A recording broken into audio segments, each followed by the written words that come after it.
سجدے کے اندر تشریف لے گئے، ابو جہل اینڈ کوٹی سے رہا نہ رہا گیا، وہ بے ہوش ہو گئے، وہ بھی دھڑے سے سجدے کے اندر گر گئے۔ لوگوں، ایک ہی چیز ہے جس کے سہارے میں اور آپ جیتے ہیں، وہ اللہ کا کلام ہے، اللہ کا قرآن ہے۔ وہ مجھے اور آپ کو بشارتیں دیتا ہے، وہ مجھے اور آپ کو آخرت کی بشارتیں سناتا ہے، اللہ کی رضا کی بشارتیں سناتا ہے، جنت کے ماحول کو بتاتا ہے، جنت کی منظر کشی بتاتا ہے، جہنم کے عذاب سے وہ ہمیں دور رکھنا چاہتا ہے، جہنم کی منظر کشی کرتا ہے۔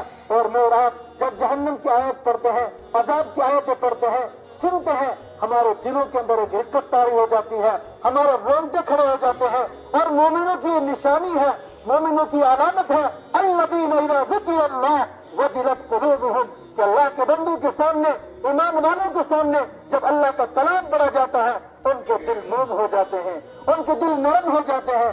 قرآن ہی تو ہے جو ہمیں بدلنے کے لیے آیا ہے، قرآن آیا ہے جو ہمیں زندگی گزارنے کا اپنے معاشرے میں ہم نے کیسے رہنا ہے، زندگی کیسے گزارنی ہے، ہماری گفتار کیسی ہو، کردار کیسے ہو، اخلاق کیسا ہو، ماں باپ کے ساتھ سلوک کیسا ہو، رشتے داروں کے ساتھ سلوک کیسا ہو، قرآن سب کچھ بیان کرتا ہے۔ ہائے بدقسمتی، ہم کسی قرآن کو پڑھتے نہیں، تابوں میں سجایا جاتا ہوں۔ قرآن کہتا ہے کہ مجھے لوگ شیلفوں میں رکھتے ہیں، الماریوں میں رکھتے ہیں، غلافوں کے اندر رکھتے ہیں، ہاں جب ضرورت پڑتی ہے، تعویذ لینے کی ضرورت پڑتی ہے، میرے تعویذ بنائے جاتے ہیں، ہاں جب موت کا وقت آتا ہے اس کی روح قبض نہیں ہوتی، کہتے ہیں قرآن پڑھو اس کی روح قبض ہو جائے۔ ارے قرآن مارنے کے لیے نہیں آیا تھا، قرآن تو زندگی بخشنے کے لیے آیا تھا، قرآن زندگیوں کو خوش نما اور قرآن زندگیوں کو خوش بری زندگی بنانے کے لیے آیا تھا۔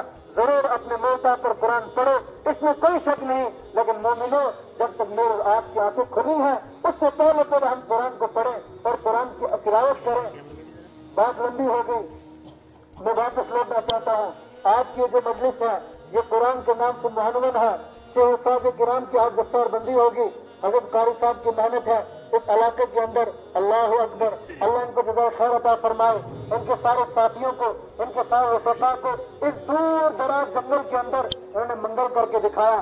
یہ آپ سب کی دعاؤں کا نتیجہ ہے، آپ کی محنت ہے، آپ کا اخلاص ہے، اور قاری صاحب کی رات دن کی محنت ہے۔ اللہ رب العزت ان کو جزائے خیر عطا فرمائے، اللہ رب العزت مدارس کی، مساجد کی، مساجد کی، خانقاہوں کی اللہ حفاظت فرمائے۔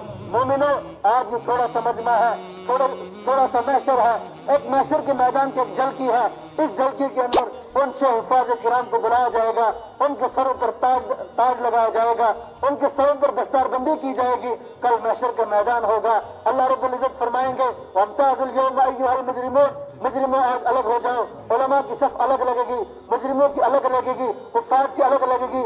معلوم ہے کل جب اللہ رب العزت حفاظ کرام کی دستار بندی فرمائیں گے، ان کے والدین کی دستار بندی فرمائیں گے، آپ کو معلوم ہے اس صف کے اندر سب سے پہلے حافظ قرآن اللہ کے حبیب صلی اللہ علیہ وسلم ہوں گے، ان کے ساتھ یہ حفاظ کرام ہوں گے۔ کتنے خوش قسمت ہے وہ والدین کہ جن کے بچوں نے قرآن کریم حفظ کیا ہے۔ اللہ رب العزت آپ کو قیامت کے دن ایسا تاج پہنائے گا کہ جس کی روشنی اس سورج کی روشنی اس کے سامنے ہیچ ہے، ماند ہے، اس کی کوئی حیثیت نہیں ہے اس تاج کے سامنے۔